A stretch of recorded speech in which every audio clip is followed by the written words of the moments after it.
Feel the real fear with us. আসসালামু আলাইকুম। দেশ ও দেশের বাইরে যে যেখান থেকে আমাদেরকে শুনছেন, আফনান দ্য হরর ওয়ার্ল্ডে সকলকে স্বাগত জানাচ্ছি। আমি আফনান। আশা করি সবাই ভালো আছেন, সুস্থ আছেন। আপনাদের সাথে ঘটে যাওয়া বা আপনাদের পরিচিত কারোর সাথে ঘটে যাওয়া বা আপনাদের এলাকায় ঘটে যাওয়া বা আপনাদের পার্শ্ববর্তী এলাকায় ঘটে যাওয়া সত্য ভয়ের ঘটনা আমাদেরকে শেয়ার করতে পারেন।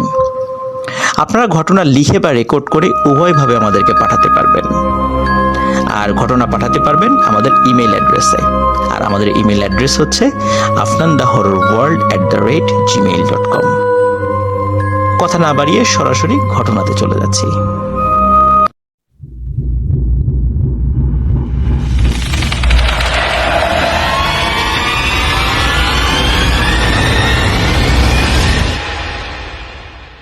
রিমেম্বারিং স্টোরিজে সকলকে স্বাগত জানাচ্ছি প্রিয় লিসেনার্স। আপনারা জানেন প্রতি শনিবার আমার বলা বিভিন্ন পুরাতন ঘটনাগুলো এগুলো আমরা আপলোড করে থাকি। তারই ধারাবাহিকতায় আমরা আজকে আপনাদেরকে দুটো ঘটনা ইনশাল্লাহ শোনাতে যাচ্ছি। অনেকদিন ধরে অনেকেই কমেন্ট করেছেন রাজবাড়ির কামাল কবিরাজের ঘটনা শোনার জন্য। আসলে কামাল কবিরাজের ঘটনাটি অনেক আগে আমি বলেছিলাম, যার ফলে অনেক বিষয়ই আসলে স্মরণে ছিল না। কারণ অনেক ঘটনাই তো বলা হয়েছে, সেই ঘটনাগুলো নতুন করে আবার সংগ্রহ করতে একটু সময় লেগে যায়। আবার যাদের কাছ থেকে ঘটনা সংগ্রহ করেছিলাম তাদেরকেও ঠিক মতো পাওয়া যায় না। আর একজন মুরব্বীর কাছ থেকে ঘটনা সংগ্রহ করা, তাকেও পাওয়া যাচ্ছিল না। যাই হোক, বিভিন্নভাবে দীর্ঘ সময় নিয়ে কামাল কবিরাজের ঘটনাটি আবার পুনরায় সংগ্রহ করতে সক্ষম হই। নতুন নতুন বেশ কিছু বিষয় পরে জানা যায়, সেই বিষয়গুলো আপনাদেরকে এখন শোনাবো, যেগুলো প্রথমে যখন ভূতে ফেমে বলেছিলাম তখন সেটি বলতে পারিনি। তবে একটা বিষয় মাথায় রাখবেন, এটি অনেক আগের ঘটনা, বাংলাদেশের স্বাধীনতার আগের ঘটনা। তো যার কারণে অনেক তথ্যই এলোমেলো হওয়াটাই স্বাভাবিক। আর এগুলো সিংহভাগই অকাট্য প্রমাণ ছাড়া মানে এই কারণে বলছি, অনেক দিন হয়ে গেছে, অনেক মুরব্বী জীবিত নাই। তারপরে অনেক কথা লোকমুখে শোনা যায়, বিভিন্ন ছোট ছোট ঘটনাগুলো একত্র করে সেটা বলতে হয়। যার কারণে 100% যে মিলে যাবে এটা আমি বলতে পারবো না, কারণ এটা বলা সম্ভব নয় এবং কেউই বলতে পারবে না, অন্তত এই ঘটনার ক্ষেত্রে। তো যার কারণে যতটুকু মেলাতে পেরেছি আপনাদের সামনে ভূতে ফেমে উপস্থাপন করার চেষ্টা করছি এবং এখনও চেষ্টা করব ইনশাল্লাহ। আশা করছি ঘটনাটি আপনাদের ভালো লাগবে। আর যারা প্রথমে শুনেছিলেন তারা আবার নতুন করে শুনবেন, আর যারা আমাদের এই চ্যানেলে নতুন আছেন তারা এই ঘটনাটি নতুন করে শুনতে যাচ্ছেন ইনশাল্লাহ। তো কথা না বাড়িয়ে সরাসরি ঘটনাতে চলে যাচ্ছি। ঘটনাটি ঘটেছিল রাজবাড়ী জেলার বালিয়াকান্দি উপজেলার আরকান্দি গ্রামে। ওই আরকান্দি গ্রামে একটি বিশাল বড় শ্মশান রয়েছে। অনেক আগে থেকেই অনেক পুরাতন একটি শ্মশান কেন্দ্রিক অনেক ঘটনা টুকটাক শোনা যায়। যদি পরবর্তীতে সময় হয় বা ওই ঘটনা বেশ কিছু পাই তো আপনাদেরকে অবশ্যই সেগুলো শোনাবো। আমরা আমাদের আজকের ঘটনা যেটা বলতে যাচ্ছি, এই ঘটনাটির সময়কাল মানে আনুমানিক 1963 থেকে 66 সালের মধ্যে কোনো একটা সময় হবে আর কি। তো এই সময় একটি ভয়ানক ঘটনা ঘটেছিল। তার আগে মানে 63 সালের বছর খানেক আগে থেকে একজন ব্যক্তি ওই আরকান্দি গ্রামে আসে, বলে যে তার বাড়ি পাবনা বা ওই দিকে। তো তার ভাষাতেও পাবনার একটা টান ছিল।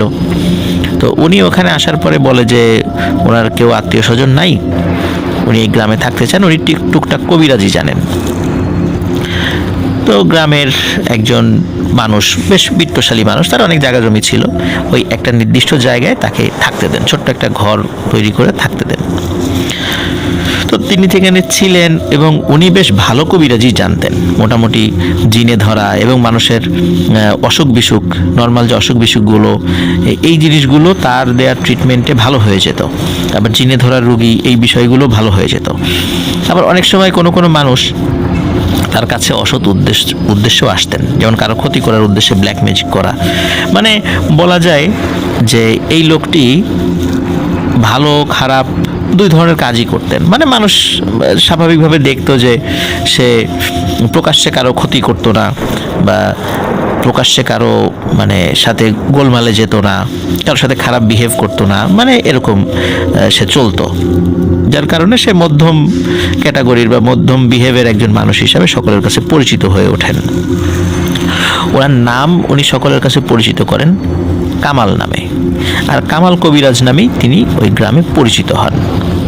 তো বেশ ভালোই চলছিল সব কিছু। তো উনি মোটামুটি যখন ওই গ্রামে বা আশেপাশের গ্রামগুলোতে তার কবিরাজি বিদ্যার কারণে মোটামুটি ফেমাস হয়ে যান, আশপাশ থেকে লোকও তার কাছে আসতে থাকে, তখন ওই গ্রামে একটা সমস্যা দেখা দেয়। সেটা হলো মাঝে মাঝে মাঝে মাঝে বলতে মাসে একটি কি দুটি, মানে দুটির ঊর্ধ্বে নয়, কিন্তু মাসে একটা হবেই। সেটা হলো গ্রামের কোনো বাচ্চা মিসিং হয়ে যেত, এবং তাকে যখন উদ্ধার করা হতো বা পাওয়া যেত কোনো জঙ্গল, ঝোপঝাড় অথবা সেই আরকান্দি শ্মশানের কাছে, এবং ওই ডেড বডি যখন পাওয়া যেত, দেখা যেত ওই ডেড বডির বুক মানে ফেরে ফেলা হয়েছে এবং তার ভেতর থেকে হৃৎপিণ্ডটা বের করে নেওয়া হয়েছে।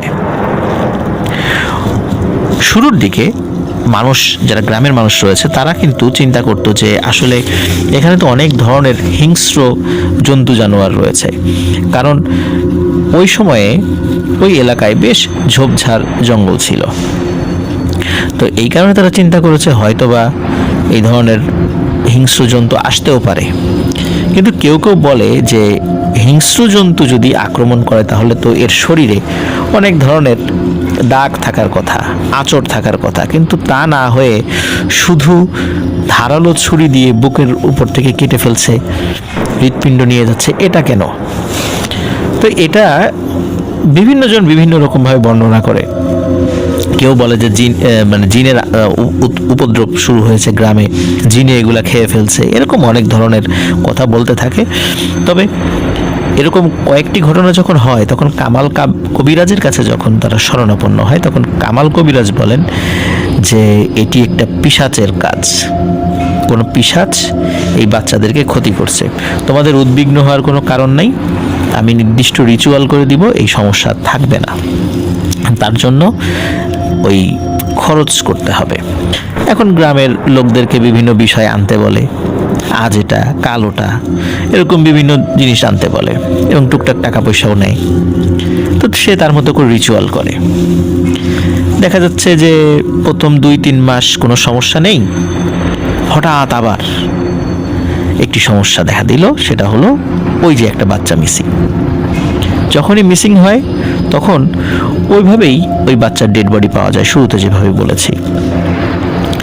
লোকাল থানায় জানানো হয়, থানার থেকে আসে, কিন্তু তারাও কোনো সুরাহা করতে পারে না, তারা কোনো আসামি ধরতে পারে না যে আসলে এটা কে করছে। আর ওই সময় আসলে যোগাযোগ ব্যবস্থা তো এত ভালো ছিল না। রাজবাড়ি থেকে মানে বালিয়াকান্দি যাওয়ার যে রাস্তাটা, এখনও রাস্তাটা অত ভালো না, এখন বেশ সংস্কার করা হয়েছে, কিন্তু তারপরেও খুব যে ভালো তা নয়। কিন্তু ওই সময় তো আরও বাজে অবস্থা ছিল। তো তখন ওই গ্রামের মানুষের অনেক ধরনের কুসংস্কার, আরও বিভিন্ন ধরনের অন্ধবিশ্বাসের কারণে তারা চিন্তা করতে এগুলো জিনে এই কাজ করেছে, যার কারণে তারা আসলে থানাতে ওইভাবে জানাতোও না। আর থানা যদি না জানানো হয় তাহলে তারা জানবে কিভাবে যে এই ধরনের একটি ঘটনা ঘটেছে। এই কারণে অনেক সময় অনেক বিষয়ই ধামাচাপা পড়ে যেত, বা মানুষও জানানোর প্রয়োজন মনে করতো না। তো যাই হোক, ওই সময় তো মুক্তিযুদ্ধের আগে ফরিদপুর জেলা ছিল, রাজবাড়ী জেলা ছিল না। যত বিচার আচার সব কিছু কিন্তু ওই ফরিদপুর কোর্টেই হতো, বা ওখান থেকেই অনেক কিছুই নিয়ন্ত্রণ করা হতো, যেহেতু ওটা জেলা ছিল। বৃহত্তর ফরিদপুরের একটা অংশ ছিল রাজবাড়ী জেলা। তো যাই হোক, যখন এইভাবে কিছু ঘটনা চলছিল, মানুষ সমাধান করতে পারছিল না, মানুষের মধ্যে আতঙ্ক বিরাজ করছিল, স্পেশালি বাচ্চাদেরকে নিয়ে। এবং এই বাচ্চাদের বয়স হতো 1 থেকে 4 বছরের মধ্যে, এমন একটা বয়সের বাচ্চা। এর থেকে বেশি বয়স সাধারণত হতো না বলে আমি জেনেছি। তো এভাবে কিন্তু মানে প্রায় 10-12টা বাচ্চা, কম না কিন্তু 10-12টা বাচ্চার সাথে এই ধরনের ঘটনা ঘটে।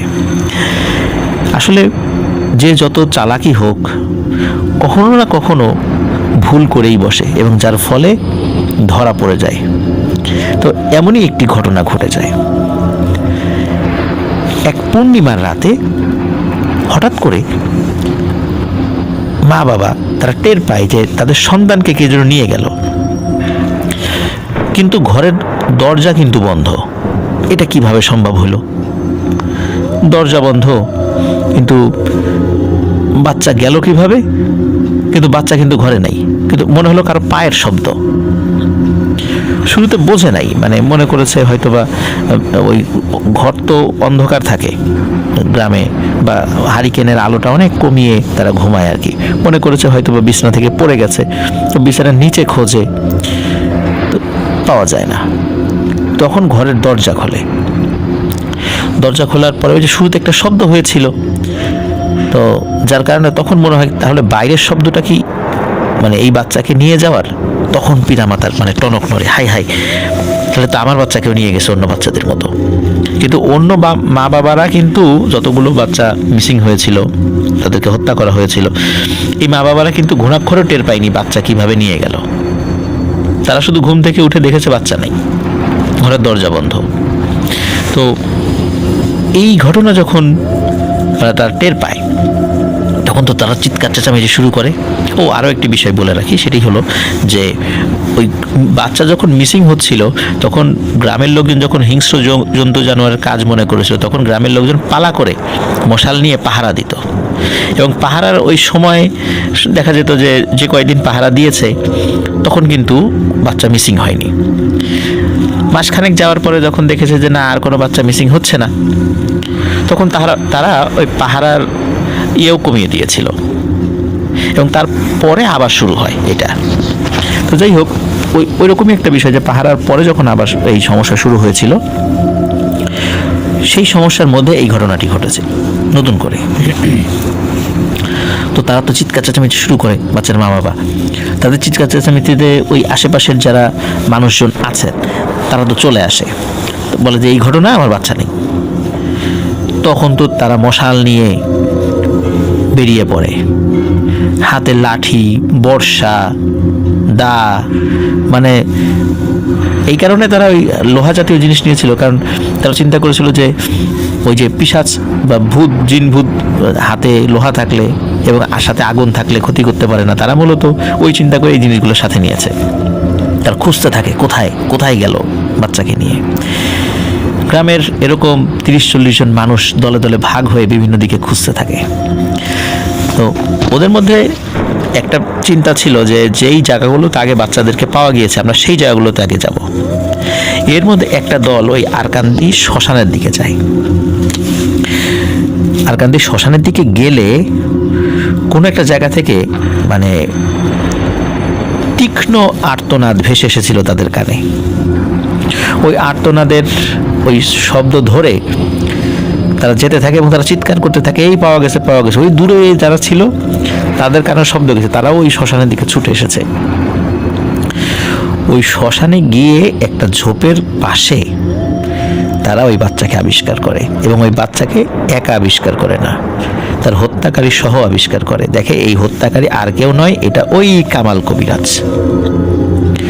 কামাল কবিরাজকে হেন অপকর্ম করতে দেখে সবার মাথা বিগড়ে যায়।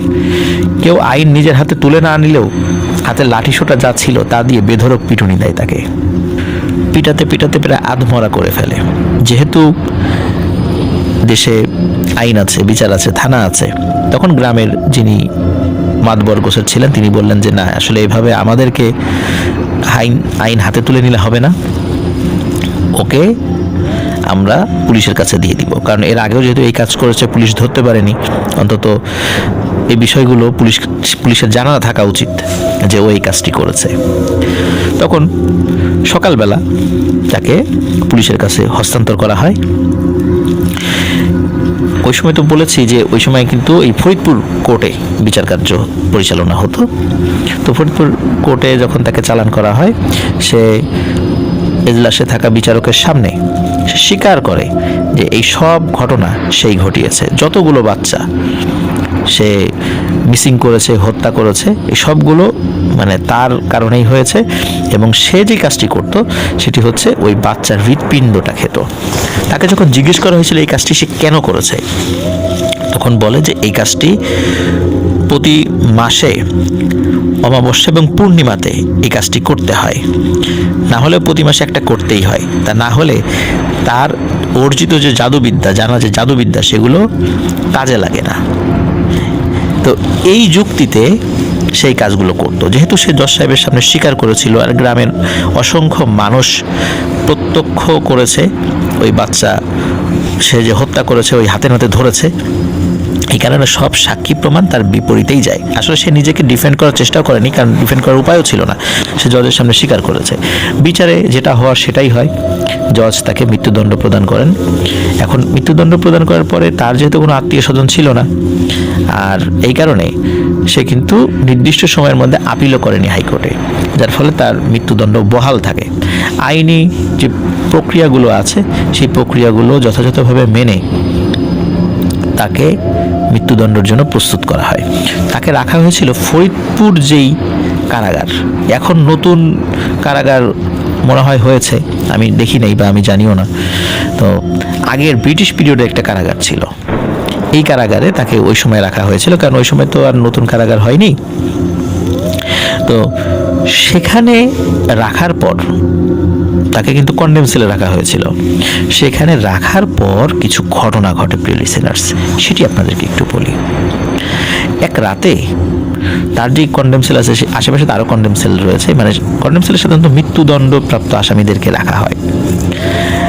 তো হঠাৎ করে রাতের বেলা ওই করিডোরে যে আরও যে সেল আছে, সেই সেলের আসামিদের চিৎকার চেঁচামেচি শোনা যাচ্ছে। তারা বলছে যে ভূত ভূত ভূত, এরকম বলছে। তো ওখানে যে জেল পুলিশ ছিল তারা চলে আসে, বলে কি হয়েছে, বলে যে এখানে দেখলাম যে কালো মেঘের মতো এগুলো জন্য বা ধোয়ার মতো, তারা আসলে নির্দিষ্ট করে বলতে পারছে না, এরকম আইডিয়া দিয়েছে যে কালো মেঘ বা ধোয়ার মতো কোনো কিছু, মানে মানুষের আকৃতির লম্বা একটা এই করিডোর দিয়ে হেঁটে বেড়াচ্ছে। তারা কিন্তু এসে, মানে জেল পুলিশ এসে কিন্তু কিছুই দেখেনি। তখন ওরা কয়েদিদেরকে ধমক দেয় যে এই রাত বিরেতে এইভাবে চিৎকার চেঁচামেচি করো না, তাহলে কিন্তু শাস্তি হবে। তাদের কথা কিন্তু কেউ বিশ্বাস করে না। ওদিকে এই যে কামাল কবিরাজ, তিনি কিন্তু জেলের যে খাবারগুলো তাকে দেয়া হতো সেগুলো খুবই কম খেতেন, বা মানুষের সামনে সে খেতেনই না। আর এইভাবে খাবার না খাওয়ার কারণে সে খুব দুর্বল হয়ে পড়েন এবং খুব দ্রুত তার স্বাস্থ্যের অবনতি ঘটতে থাকে এবং বেশ অসুস্থও থাকেন। রুমের থেকে খুব বেশি, মানে খুব জরুরি প্রয়োজন ছাড়া, ওয়াশরুমে যাওয়া ছাড়া আসলে খুব বেশি তার বের হওয়া হতো না। এমনিতে তো কিছুটা অংশ তো তারা ঘুরে বেড়াতে পারতেন জেলের মধ্যে, কিন্তু সে ওই অসুস্থতার কারণে খাওয়া দাওয়া করতে পারতেন না, এই কারণে সে বের হতো না। তাই হোক, এর কয়েকদিন পরে জেলখানায় আরও একটি ঘটনা ঘটে। সেটি হলো যে রাত প্রায় আনুমানিক 2-2:30টার দিকে আগুন আগুন বলে সবাই চিৎকার চেঁচামেচি করছে, এবং সেটা কিন্তু ওই সেলের আশেপাশে যে কয়েকটা ইয়ে ছিল, মানে কামাল কবিরের যে সেলে রাখা ছিল তার আশেপাশে আরও যে সেল ছিল সেখানকার কয়েদিরা বলছে। জেল পুলিশ আবার আসে, দেখে যে স্বাভাবিক। তখন বলে কি হয়েছে, বলে যে মনে হলো ওই যে কামাল কবিরাজের যেই সেল ওই সাইডটাতে দাউ দাউ করে আগুন জ্বলছে, আগুন ছড়িয়ে পড়তে পারে, আমাদের এখানে আসতে পারে, এই জন্য আমরা ভয়ে চিৎকার চেঁচামেচি করেছি। তো তারা দেখে, মানে ওই জেল পুলিশটা, যে কিচ্ছু নাই, একদম স্বাভাবিক। আর ওই কামাল কবিরাজও দিব্যি ঘুমাচ্ছে, তার কোনো ভ্রুক্ষেপ নেই এগুলোতে। এবারও জেল পুলিশটা বলে যে আবার যদি এই ধরনের ঝামেলা করছো তো খবর আছে কিন্তু, এই বলে চলে যায়। তো যাই হোক, এরপরে কয়েকদিন পর আর কি আরও একটি ঘটনা ঘটে। সেটি হলো পানি পানি, ডুবে গেলাম মরে গেলাম, এই বলে চিৎকার চেঁচামেচি আসে রাতের বেলা। জেল পুলিশ আসে, এসে দেখে কিচ্ছু নাই, পানি নাই, একদম স্বাভাবিক। বলে কি হয়েছে, বলে যে মনে হলো যে এর ভিতরে পানি ঢুকছে, বন্যার পানি, এবং আস্তে আস্তে পানি খালি বাড়ছে, এবং আমরা এই সেল থেকে বেরোতে না পারলে এই সেলও ডুবে যাবে, এত পানি। বলে পানি কই, ফাজলামি করো, এই রাত বিরেতে এই ধরনের সমস্যা সৃষ্টি করতেছে জেলের মধ্যে, এটা কি তোমার মামা বাড়ি না শ্বশুর বাড়ি, এই ধরনের মানে বলে যে যা ইচ্ছা তাই করবা। ওদেরকে খুব ধমক দেয়, কিন্তু ওদের কথা আসলে কাউকে বিশ্বাস করাতে পারছে না, এবং বিশ্বাস না হওয়াটাই স্বাভাবিক। তো যাই হোক, এদিকে কামাল কবিরাজের যেই ফাঁসির যেই সময়টা সেই সময়টা ঘনিয়ে আসতে থাকে। ফাঁসির মাত্র প্রায় 3 দিন বাকি। তখন ওই জেল কর্তৃপক্ষ ফাঁসির যে মঞ্চ সেটি রেডি করার চেষ্টা করে, এবং সাধারণত যেটা করা হয় যে যাবজ্জীবন সাজাপ্রাপ্ত বা মৃত্যুদণ্ড সাজাপ্রাপ্ত কোনো আসামি তাদেরকে দিয়ে জল্লাদের কাজটি করানো হয়। আর এই কারণে ফাঁসির যে দড়িটা, এই দড়িটা রেডি করার দায়িত্ব পড়ে এক আসামির কাছে। বলে যে এই দড়িটা নিয়ে ওই যে উপরে যে দণ্ড আছে সেই দণ্ডের সাথে দড়িটা সেট করো, এবং যেখানে যেখানে দড়িটার জয়েন্ট লাগানোর দরকার সেই ব্যবস্থাটা করো। তো উনি যখন ওই পাটাতনের উপরে দাঁড়িয়ে উপরে ওই দড়িটা সেট করতে গেছেন, তখন হঠাৎ করে নিচ থেকে পাটাতন সরে যায়। নর্মালি পাটাতন সরার কথা না, পাটাতন সরার জন্য একটা হাতল থাকে বা হুইলের মতো থাকে, ওটা টান দিলে পায়ের নিচ থেকে পাটাতন সরে যায় এবং বডিটা নিচ দিকে পড়ে যায়। নিচে একটা লম্বা গর্ত থাকে, ওর মধ্যে বডি ঝুলতে থাকে, এবং তখন মৃত্যুদণ্ড কার্যকর করা হয়। এটা আপনারা জানেন মোটামুটি সবাই। তো সে যখন পাটাতনের উপর দাঁড়িয়ে ওটা সেট করতে গেছে, তখনই হঠাৎ করে পায়ের নিচ থেকে পাটাতন সরে গেছে, আর সে ওই নিচে পড়ে যায়। নিচে পড়ে প্রচণ্ড ব্যথা পায়, কারণ গর্তটা তো মোটামুটি বেশ বড়ই। সে তার হাত ভেঙে যায়, পা ভেঙে যায়, তার মেরুদণ্ডের একটা জায়গায় ভেঙে যায়, মানে খুব মারাত্মকভাবে আহত হয় সে। কিন্তু এভাবে কিন্তু পাটাতন সরে যাওয়ার কথা না, কিন্তু হয়তোবা প্রেশার বেশি পড়েছে সেটার উপরে। সে আবার একটা চেয়ার নিয়ে দাঁড়িয়েছিল পাটাতনের উপরে, মানে চেয়ার সমেত সে নিচে পড়েছে। তো সবাই বলেছে যে অনেক আগের পাটাতন, তো হয়তোবা কোনো সমস্যা থাকতেই পারে, এই জন্য পড়ে গেছে নিচে। তো সেটা আবার ঠিক করা হয়। এরপরে কি হয়, মানে বিষয়টা কিন্তু স্বাভাবিকভাবে সবাই নিয়েছে। এরপরে যেটা হয় সেটা হলো যে ওই দড়ি তৈরি করার দায়িত্ব আবার আরেকজনের কাছে পড়ে। তো সে যখন ওইটা ঠিক করছিল, মানে সেট করছিল, কিভাবে যেন সে নিজেও বলতে পারে না, সে নাকি নিজেই ওই ফাঁসির দড়ি নিজের গলায় পরে ফেলেছে, এবং ওইটা নাকি তার গলায় আটকে গেছে। সে ছটফট করছে, তার নিঃশ্বাস বন্ধ হয়ে গেছে। ওই ফাঁসির কাষ্ঠের উপরে যে এমনি যে আরো একটা স্পেস আছে, সেখানে এটা ঘটছে। কিন্তু এখন ওই দেখা যাচ্ছে যে সকালবেলা কিন্তু আসামিদেরকে ওই জেলের ভিতরে ছেড়ে দেয়া হয়। এখন দূর থেকে আসামিরা দেখছে যে এরকম ও ছটফট করছে, কিন্তু শুরুতে তারা বুঝতে পারেনি। কিন্তু যখন পা বেশি ছটফট করছে, তখন তারা দৌড়ে যায়। দৌড়ে গিয়ে দেখে যে তার গলায় রশি আটকে গেছে। তখন তারা ওই রশি টেনে খোলার পর অবস্থা খুবই খারাপ হয়ে গেছে। আর একটু দেরি হলে কিন্তু সে মারা যেত। তখন একটা রোমার ছড়িয়ে যায় যে কামাল কবিরাজের ফাঁসির কাষ্ঠ যেই রেডি করবে তারই ক্ষতি হবে। এখন কেউ আর কোনো আসামি আর ভয়ে ওই ফাঁসির কাষ্ঠ রেডি করতে যেতে রাজি হয় না। যাই হোক, এখন আইন অনুযায়ী কাজ তো করতে হবে। পরে জেল পুলিশরাই তারা ফাঁসির কাষ্ঠ রেডি করে। তখন ফাঁসির আর মাত্র 1 দিন বাকি। তখন জেল কোড অনুযায়ী তাকে বলা হয়, আপনার শেষ ইচ্ছা কি করতে চান? তখন তিনি 2টো ইচ্ছার কথা বলেন। সেটি হলো যে আমার মৃত্যুর পর আমার ডেড বডিটা ওই আরকান্দি শ্মশানের পাশে কোনো একটি জায়গায় কবর দিতে হবে, আর হলো যে আমাকে একটি ছোট বাচ্চা ছাগলের হৃৎপিণ্ড এনে দিতে হবে, এটা কাঁচা, এটা আমি খেতে চাই। তো আসলে তিনি যেই ইচ্ছাটা পোষণ করেছিলেন, এই 2টো বিষয়টাই খুব স্পর্শকাতর। প্রথমত, তিনি নামে একজন মুসলিম, যেহেতু কামাল নাম, এখন শ্মশানের পাশে তাকে কবর দেয়া বিষয়টা একটু অন্যরকম মনে হয়। যাই হোক, সেটা যদি স্থানীয়ভাবে মানুষরা মেনে নেয় সবাই, সেটা তো কোনো বিষয় না। কিন্তু জেল কোড অনুযায়ী এই ধরনের খাবার তাকে পরিবেশন করা, এটা আসলে নিয়মের মধ্যে পড়ে না। কিন্তু তারপরে যেহেতু ফাঁসি হবে মৃত্যু পথযাত্রী একজনের শেষ ইচ্ছা, তারা সেটা পূর্ণ করেন এবং তাকে সেটা দেয়া হয়। তবে দেয়া হয় আগের রাতে আর কি, যেই রাতে তাকে ফাঁসি দেওয়া হবে তার ইমিডিয়েট আগের রাতে। তাকে রাতের বেলা যখন এটা দেয়া হয়, তখন সেও বলে যে আজকে আমার সেলের আশেপাশে কেউ আসবেন না, এটা আমার 3 নাম্বার ইচ্ছা। যদিও শুরুতে বলি নাই, কিন্তু এটা আমার 3 নাম্বার ইচ্ছা, সেলের কাছে কেউ আসবেন না, আমি একটু নিরিবিলি থাকতে চাই একটা রাত। তো আসলে সেলের কাছে আসার প্রয়োজনও হয় না, কারণ কন্ডেম সেল আর বাইরে তো থাকেই, পুলিশরা সবসময় পাহারা থাকে।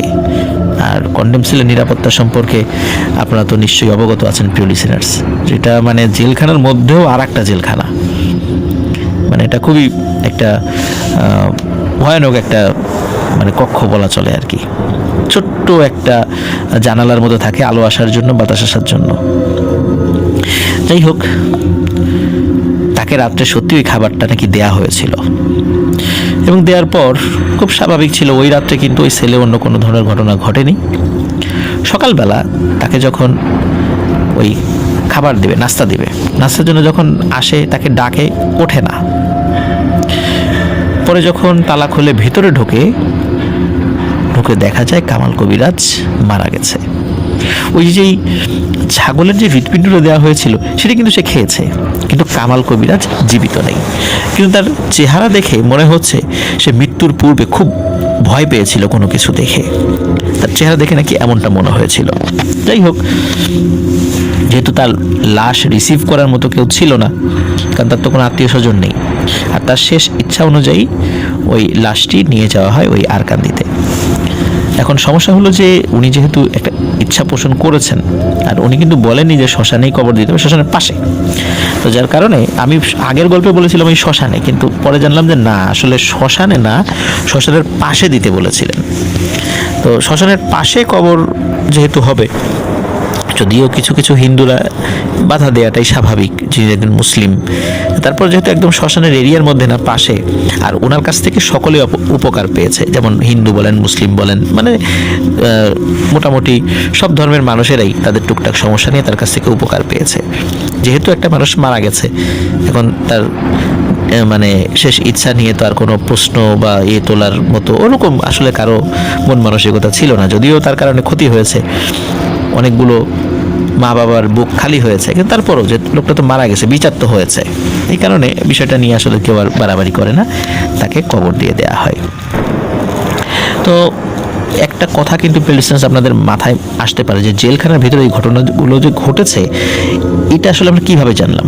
এটা দুইটা ওয়েতে জেনেছি। আমি শুরুতে মানে প্রথমে যখন ঘটনাটি বলেছিলাম, সেটি বলেছিলাম একজন জেল পুলিশ, উনি অবসরে যাওয়ার পরে এই ঘটনাটা মানে উনি কাউকে বলেছিলেন, তারপর এটা ছড়িয়ে পড়ে। আর একটা হলো ওই যে সেলে যে অন্য অপরাধীরা ছিলেন, তারা আবার কেউ কেউ পরবর্তীতে হাইকোর্টে আপিল করে বা বিভিন্ন করে নির্দিষ্ট মেয়াদে সাজা ভোগ করে পরে খালাস পেয়েছিলেন, তাদের মাধ্যমে জানা গিয়েছে।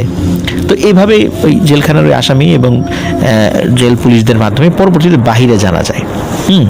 আর তখন তো পাকিস্তান পিরিয়ড ছিল, মুক্তিযুদ্ধের পর অনেকেই মানে ওই সময়ে যারা পরবর্তীতে বের হয়ে এসেছিলেন, অনেকে রাজনৈতিক বন্দী ছিল ওই সময়টাতে, তো বিভিন্নভাবে এই তথ্যগুলো জানা গিয়েছিল আর কি।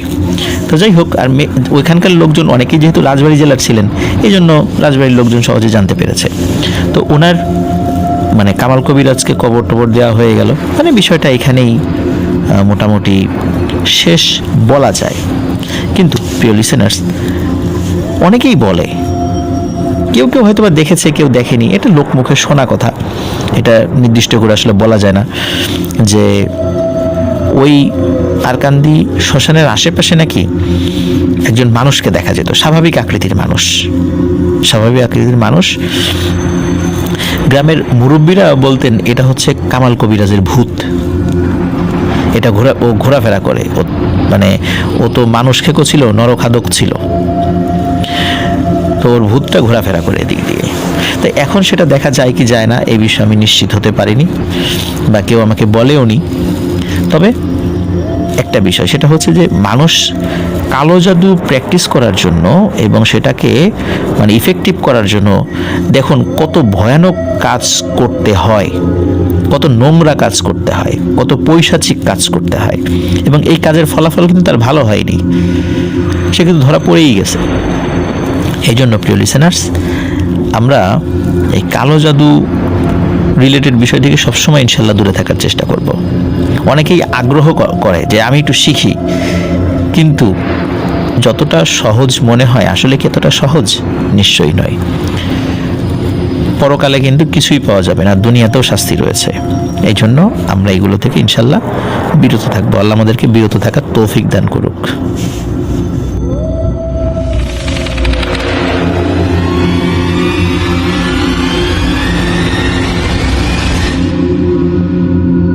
আবারও স্বাগতম জানাচ্ছি প্রিয় লিসেনার্স আমাদের রিমেম্বারিং স্টোরিজের আজকের আয়োজনের শেষ ঘটনায়। এখন যে ঘটনাটি বলবো এটিও আমার যে নিজ জেলা রাজবাড়ী, সেই রাজবাড়িরই ঘটনা। এটি রাজবাড়ির ধাওয়াপাড়া নামক একটা জায়গার ঘটনা। ঘটনাটি অনেক আগে 70-এর দশকের, এক্স্যাক্ট সালটা আসলে নির্দিষ্ট করে বলা মুশকিল। এই ঘটনাটিও শ্মশানকে কেন্দ্র করে। প্রিয় লিসেনার্স, ঘটনাটি মূলত একজন হিন্দু পরিবারের সদস্যদের সাথে ঘটার মাধ্যম দিয়ে সূত্রপাত হয়েছিল, আর ঘটনাটি পরবর্তীতে বেশ একটি মারাত্মক রূপ লাভ করে। যদিও বা পরবর্তীতে সেটি থেমে গিয়েছিল এবং এখনও তার কিছু কিছু রেশ চলমান রয়েছে। তো কথা না বাড়িয়ে চলে যাচ্ছি মূল ঘটনায়। ধাওয়াপাড়া যে ঘাট রয়েছে, পদ্মা নদীর ঘাট, এই ঘাটের কাছে একটি নির্দিষ্ট জায়গায়, মানে নদীর তীরে শ্মশান রয়েছে। সেখানে অবকাঠামো নেই শ্মশানের, মানে সেটা কোনো স্থায়ী কোনো শ্মশান নয়। তবে ওখানকার যে সনাতন ধর্মাবলম্বীরা রয়েছেন তাদের কোনো আত্মীয় স্বজন মারা গেলে নদীর পাড়ে দাহ করা হয়। তো 1973-74 বা এরকম কাছাকাছি একটা সময়, নির্দিষ্ট করে সালটা আমি আসলে পাইনি। তো এরকম একটি সময় একজন মানুষ মারা যান। উনি ওই গ্রামের একজন সম্ভ্রান্ত ব্যক্তি ছিলেন। তো তাকে দাহ করার জন্য সময় ফিক্সড করা হয়, কিন্তু পুরোহিত যিনি মূলত এই দাহ করার সংক্রান্ত ধর্মীয় যে কার্যাবলী বা রিচুয়ালগুলো করবেন, তিনি আবার একটা পূজার জন্য বাইরে ছিলেন। এই জন্য তিনি জানিয়ে দেন যে মোটামুটি প্রয়োজনীয় রসদগুলো মানে রেডি রাখতে তিনি সন্ধ্যার পরে এসে কাজ শুরু করবেন। তো তারা মোটামুটি রেডি করে। এখন এদিকে কি হয়, যে একই দিনে ওই গ্রামের আরও দুজন ব্যক্তি মারা যান। তারা আবার আগেই পুরোহিতকে বলে রেখেছিলেন যে তাদের যেই ধর্মীয় রিচুয়ালগুলো সেগুলো করার জন্য। তো তিনি তাদেরকেও বলে রেখেছিলেন যে তিনি সন্ধ্যার পরে আসবেন, সন্ধ্যার আগে কাউকে সময় দিতে পারবেন না। এখন সন্ধ্যার পরে এসে দেখেন যে 3টি চিতাই রেডি করে রাখা হয়েছে। এখন সমস্যা বেঁধে যায় যে কাঠটা আগে শুরু করবেন। ওই সময়টা আবার একটু বর্ষাকাল ছিল। এখন কারো তো মানে স্বাভাবিকভাবেই ধৈর্যে কোলাবে না, কারণ বৃষ্টি টিষ্টি শুরু হয়ে যেতে পারে। তো যার কারণে সবাই চাচ্ছিল তারটা আগে শুরু করতে। ধর্মীয় রিচুয়ালের মাধ্যম দিয়ে আগে শুরু না করলে তার হচ্ছে না। এখন পুরোহিত বলছেন যে যিনি আগে খবর দিয়েছেন তাকে তারটা আগে শুরু করবেন।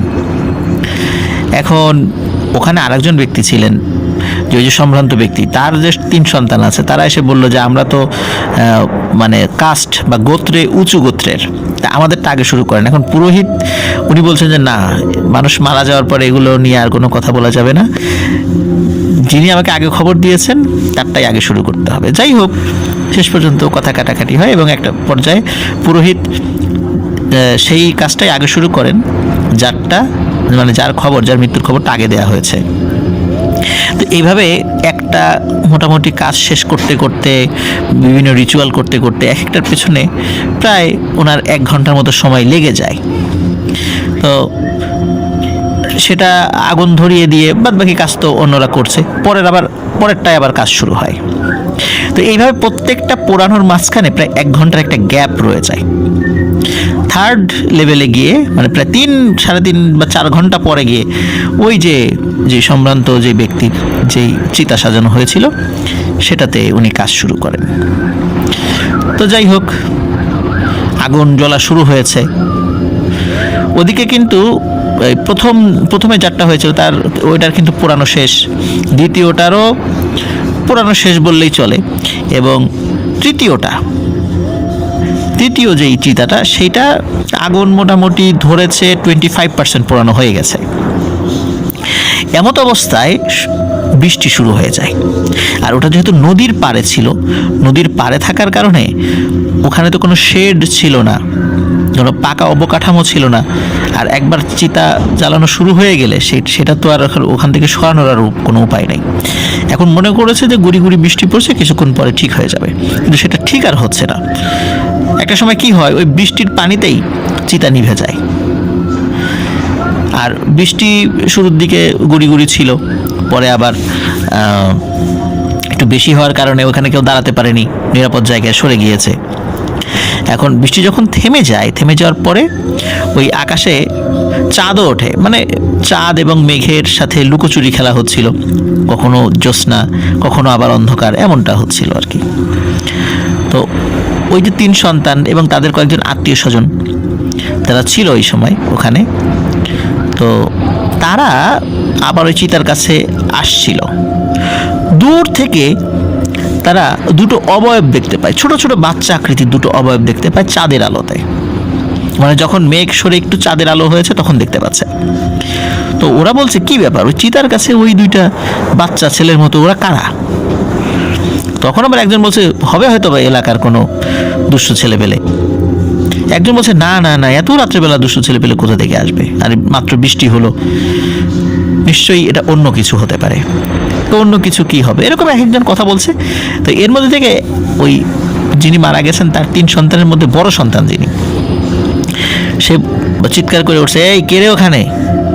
যেই না এই কথা বলেছে, সাথে সাথে দেখে কি ওই দুটো অবয়ব বা বাচ্চার আকৃতির, বেটে আকৃতির দুটো মানে ছায়ামূর্তি দৌড়ে চলে গেল, বা দৌড়ে মানে ওই নদীর পাড় দিয়ে দৌড়ে চলে গেল, কোথায় গিয়েছে খেয়াল করেনি, অন্ধকারের মধ্যে মিলিয়ে যায়। তো ওনারা কাছে যান যখন চিতায়, ওনাদের হাতে তো টর্চ লাইট ছিল, কারো হাতে হারিকেন ছিল, তো ওনারা ওই চিতার মধ্যে আলো জ্বালিয়ে যেটা দেখতে পান, এটা দেখার জন্য ওনারা মোটেও প্রস্তুত ছিলেন না। ওনারা দেখেন যে যেই দেহটি দাহ করার জন্য আগুন ধরানো হয়েছিল, 25% কাজ শেষ হয়েছে, ওই দেহটির পা থেকে কোমর পর্যন্ত সেটা তো ঝলসে গিয়েছিল আগুনে, তখনও তো পুরোপুরি পুড়ে কয়লা হয়নি। এবং তারা ওইটা বুঝেই বৃষ্টির সময় ওটা তারা দেখেছে কতটুকু কি হয়েছে, ওটা দেখে ওখান থেকে সরে গিয়েছিল। তো তারা দেখে যে পা থেকে কোমর পর্যন্ত সেটি নেই, মানে একদম নাই, দেহের সাথেই নেই। তো খুব অবাক হয়, একজন বলে মনে হয় পুড়ে কয়লা হয়ে গেছে, বলে অসম্ভব, আমরা বৃষ্টির যখন শুরু হয়েছে তখন এখান থেকে চলে যাওয়ার আগেও দেখেছি যে দেহ অক্ষত ছিল, অক্ষত বলতে মানে মোটামুটি ঠিক ছিল, 25% পুড়েছে। এত তাড়াতাড়ি এরকম হবে কিভাবে, আগুন তো জ্বলছিল না, আর বৃষ্টিতে তো আগুন নিভে গেছে। তখন ওনারা চিন্তা করে, আচ্ছা এই যে নিচে এখানে যে 2টা অবয়বকে দেখলাম, এই অবয়বগুলো আসলে কে ছিল বা কি ছিল। তখন একজন টর্চ লাইট মেরেছে ওই মাটির দিকে, তখন যা দেখতে পায় ওনারা চমকে ওঠেন। ওনারা দেখেন বৃষ্টিতে মাটি তো কাদা কাদা হয়ে গেছে, আর ওখানে ওনারা ওই জায়গায় আসার আগেই কিছু পায়ের দাগ দৃশ্যমান হয়েছে, এবং এই পায়ের দাগগুলো হচ্ছে এই যে একটু আগে 2জন দৌড়ে চলে গেল বাচ্চা আকৃতির অবয়ব তাদের। আর এটা স্বাভাবিক মানুষের মতো কোনো পায়ের আকৃতি নয়। ঘোড়ার যে খুর, ঘোড়া বা গরু যদি হেঁটে যায় সেখানে পায়ের যে ছাপ পড়ে, খুরের যে ছাপ পড়ে, ঠিক তেমন, তবে এটি আকারে বেশ বড়, মানে হাতির পায়ের মতো গোলাকৃতির মতো এরকম পায়ের ছাপ। এবং ওরা যে দৌড়ে চলে গেছে ঠিক ওইদিকে ওই পায়ের ছাপটা তারা রেখে গেছে। কয়েকজন মানুষ টর্চ লাইট নিয়ে যেতে থাকে ওই পায়ের ছাপ কোন দিকে গিয়েছে। মোটামুটি একটা সময় পর্যন্ত তারা যায়, কিন্তু যাওয়ার পরে হঠাৎ করে দেখে যে একটি জায়গায় এসে আর পায়ের ছাপ নেই, মানে সেখান থেকে মিলিয়ে গেছে, ডানে বায়ে সামনে পেছনে, মানে পেছন দিকে আছে যেদিক থেকে তারা মারতে মারতে এসেছে, কিন্তু এছাড়া পায়ের ছাপ আর নেই। মনে হচ্ছে এখান থেকেই হঠাৎ করে তারা ভ্যানিশ হয়ে গেছে বা অদৃশ্য হয়ে গেছে। তো যাই হোক, এখন তারা আবার ওই চিতার কাছে ফিরে আসে কয়েকজন, আর ওখানে তারও কয়েকজন ছিল। এখন একে তো বৃষ্টিতে ভিজে গেছে চিতা, তার উপর এই ভয়ানক অবস্থা।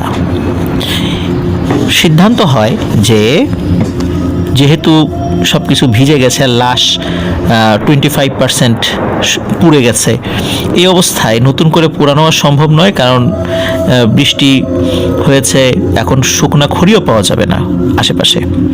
এই জন্য এটি হিন্দু ধর্ম মতে যেভাবে দাফন করা হয় সেভাবে দাফন করা হবে। তো সেই চিন্তা থেকেই ওই আত্মীয় স্বজনরা ওইখান থেকে লাশ একটি চাটাইয়ে নিয়ে তারা চলে যান একটা নির্দিষ্ট জায়গায়। সেখানে গিয়ে তারা কবর খুঁড়ে তার ওই ডেড বডিটা সেখানে কবর দিয়ে দেন। ঘটনা এখানেই শেষ আপাতত দৃষ্টিতে, মানে লাশ পোড়ানো সংক্রান্ত।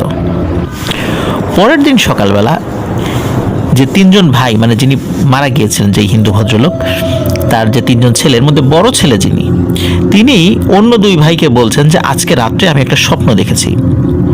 এখন বলে কি স্বপ্ন? বলে স্বপ্নে দেখলাম যে আমাদের বাবার কবর কিছু একটা খুঁড়ছে, দুটো প্রাণী খুঁড়ছে। এটা কি মানুষ না কুকুর না বেড়াল না শেয়াল এটা বোঝা যায় না, তবে দুটো হাতের মতো আছে এবং খুব বামন আকৃতির। ওই কবর খোঁড়া আমি দেখেছি। আমার কাছে মনে হচ্ছিল এটা আমি বাস্তবে দেখছি, স্বপ্ন নয়। আমরা আমাদের বাবার কবরের কাছে যাই, চলো। তখন তিন ভাই মিলে ওই কবরের কাছে যাই, গত রাত্রেই যেটা কবর দেয়া হয়েছে। গিয়ে দেখেন না, একদম সব স্বাভাবিক, কবর একদম স্বাভাবিক। এখন দুই ভাই বলে যে তুমি স্বপ্ন দেখেছো, স্বপ্ন তো স্বপ্নই। কিন্তু ওনার মনে খুঁতখুঁতি যায় না, যে মনে হচ্ছিল একদম বাস্তব দেখেছে সে। তখন ওই পুরোহিতকে ডাকা হয়, পুরোহিত আসে, সব কিছু শোনে, বলে যে এটা একটা স্বপ্নই। কিন্তু ওই বড় ছেলে যিনি মারা গেছেন, তার বড় ছেলে, মানে তিনজনের মধ্যে যিনি বড় ভাই, তো সে বলে যে না, আমি কবর খুঁড়ে দেখতে চাই, আমার কেন যেন মনে সন্দেহ লাগছে। এখন কি আর করা, তার পীড়াপিড়িতে অবশেষে সত্যি কবর খোঁড়া হয়। কবর খুঁড়ে তারা যেটা দেখতে পায়, এটা দেখার জন্য তারা মোটেও প্রস্তুত ছিল না। তারা দেখে যে তাদের বাবার কবরে সেই ডেড বডি আছে, তবে মাথার যেই অংশটা, মাথার যে খুলি, এই অংশ বিশেষটা শুধু রয়ে গেছে, তাও সেখানে কোনো মাংসের ছিটে ফোঁটা নেই। এবং পুরো বডি মনে হচ্ছে কে যেন খেয়ে ফেলেছে।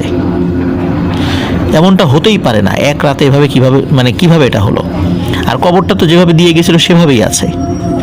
তার মানে সে যে স্বপ্ন দেখেছিল এটা সত্য, এবং স্বপ্নে যে দুটো প্রাণীকে দেখেছিল তারাই হয়তো এই ভয়ানক কাজটি করেছে। তো তখন ওই পুরোহিত সে বলে যে গত রাত্রে যখন তোমার বাবাকে তোমরা দাফন করেছো, তখন হয়তোবা নিয়ম মাফিক হয়নি, যার কারণে ওই অশুভ শক্তিগুলো সুযোগ পেয়েছে কবর খুঁড়ে লাশের ক্ষতি করার বা লাশ খেয়ে ফেলার। আর এমন টাইপের পিশাচ আকৃতির কিছু জিন সব জায়গাতেই থাকে, যারা সুযোগ খোঁজে মানুষের মাংস খাওয়ার জন্য, কারণ তাদের খাবারই এটা। মানুষ যদি কোনো কারণে ভুল করে ফেলে, তো তারা সেই সুযোগটা পেয়ে যায়, আর এই সুযোগের কারণেই তারা তারা তাদের খাবারগুলো পেয়ে যায়, মানে মানুষই সুযোগ করে দেয় সেগুলো। তো যাই হোক, এখন যেটা হয়ে গেছে, এখন তো কিছু করার নেই। তো তারা যে কাজটি করে, তারা চিন্তা করে যে এরপর থেকে আমরা যারা মোটামুটি একটু এলিট শ্রেণীর আছি, আমাদের কোনো আত্মীয় স্বজন মারা গেলে আমরা নদীর ঘাটে আর দাহ করতে নিয়ে যাব না, যেহেতু একটা ঘটনা ঘটেছে। এবং এই ঘটনাটি যখন চারদিকে ছড়িয়ে যায়, তখন অন্য যারা এলিট শ্রেণীর ছিল, যারা সনাতন ধর্মাবলম্বী, তারা বলল যে আমরা আর ওই নদীর ধারে আমাদের আত্মীয় স্বজনকে দাহ করতে নিয়ে যাব না, আমরা নিজেদের মতো করে একটা শ্মশান করব নিজেদের বাড়ির কাছে। তো ওই চিন্তা করে মূলত এটার উদ্যোগী হয় হচ্ছে ওই তিন ভাই, তার বাবার লাশের সাথে এই ধরনের ঘটনার প্রেক্ষাপটে। তো এটা শুরু হয়। এর কিছুদিন পর একটা ঘটনা ঘটে। আরও একজন ব্যক্তি, উনি খুব সম্ভ্রান্ত বংশের ছিলেন আর কি। তো তিনি যখন মারা যান, তার দেহকে ওই নতুন শ্মশানে দাহ করা হয়, এবং দাহ করার অল্প কিছু দিনের মধ্যে ওই পরিবারের একজন মানুষ সুইসাইড করেন। এর কিছুদিন পরে আরেকজনকে সাপে কাটে, মানে তিনিও মারা যান। আরেকজন পানিতে ডুবে মারা যান। এভাবে কয়েক মাস ব্যবধানে বিভিন্ন লোক ওই পরিবারে মারা যাচ্ছিল। এবং এভাবে মোটামুটি ওই পরিবারের অধিকাংশ মানুষই মারা যায়, মানে পরিবারটা একদম শেষ হয়ে যায় বলা চলে। এরপরে ওই যে 3 ভাই, ওই 3 ভাইয়ের এক ভাইয়ের সন্তান মারা যায়, তাকে যখন আবার ওখানে দাহ করা হয়, এরপরে ওই পরিবারের এক একজন মানুষের অপমৃত্যু হতে থাকে। মানুষের মধ্যে একটা ধ্যান ধারণা সৃষ্টি হয় যে ওই নতুন শ্মশানে যাকেই দাহ করা হবে সেই পরিবার শেষ হয়ে যাবে। এরকম সত্যি ঘটেছিল নাকি যে ওই পরিবার শেষ হয়ে যেত, কিন্তু কেন এটা হতো, কিভাবে হতো, কি কারণ ছিল, এটা নাকি কেউ বিশ্লেষণ করে বের করতে পারেনি। তো শ্মশান ঘাটে, বিশেষ করে নদীর পাড়ে ধাওয়াপাড়া ওই যে যেই শ্মশান ঘাটটা, আমি জানি না এখনও আছে কি না, হয়তো আমি যখন গল্প বলেছিলাম তখন শুনেছি আছে, এরপরে নদী ভাঙন হয়েছে, আমি আসলে নিশ্চিত নই যে এখনও ওই শ্মশানটা আছে কি না। ওটা তো কোনো স্থায়ী কোনো শ্মশান না, নদীর ধার ঘেঁষে ওই যখন যার প্রয়োজন সে সেভাবে এই কাজটি করে থাকে। তো এখন হয়তো বা আছে, আমি অনেক দিন সেখানে যাই না। তো আর ঘটনাটিও তো আসলে অনেক আগের ঘটনা, ওই সময় তো এভাবে মোবাইল ফোন ছিল না বা এরকম ক্যামেরা অ্যাভেলেবল ছিল না যে কেউ ফটো তুলে রাখবে এই ধরনের স্পর্শকাতর বিষয়। যেমন পায়ের ছাপ ছিল, কিন্তু পায়ের ছাপের ফটো তো আর কেউ তুলে রাখতে পারেনি। তো মানুষের মুখে মুখেই এভাবে বিভিন্ন ভয়ের ঘটনাগুলো চলে আসে এবং আমরা সেভাবেই পাই। তো সত্য মিথ্যা নির্ণয় করা আসলে অনেক টাফ ব্যাপার, কারণ অনেক আগের ঘটনা। আবার অনেকে জিজ্ঞেস করলেও কেউ স্বীকার করতে চায় না যে না, এই ধরনের কোনো ঘটনা ঘটেইনি। আবার অনেকের মুখে শোনা যায়। তো এইভাবে লোককথার উপর ভিত্তি করে আমরা অনেক সময় অনেক ঘটনাগুলো আপনাদেরকে শুনিয়ে থাকি, সেগুলো হয়তো বা 100% প্রমাণ করা আমাদের পক্ষে সম্ভব হবে না, কিন্তু এই ঘটনা যে সত্যি সত্যি ঘটতে পারে তা তো আমরা অন্তত বুঝতে পারি। তো প্রিয় লিসেনার্স, আশা করছি ঘটনাটি আপনাদের ভালো লেগেছে। প্রিয় লিসেনার্স, আশা করি আমাদের ঘটনা আপনাদের ভালো লেগেছে। ঘটনা ভালো লাগলে লাইক, কমেন্ট ও শেয়ার করে আমাদের সাথে থাকুন। পরবর্তী ঘটনা শোনার আমন্ত্রণ জানিয়ে আজকের মতো এখানে বিদায় নিচ্ছি। আসসালামু আলাইকুম।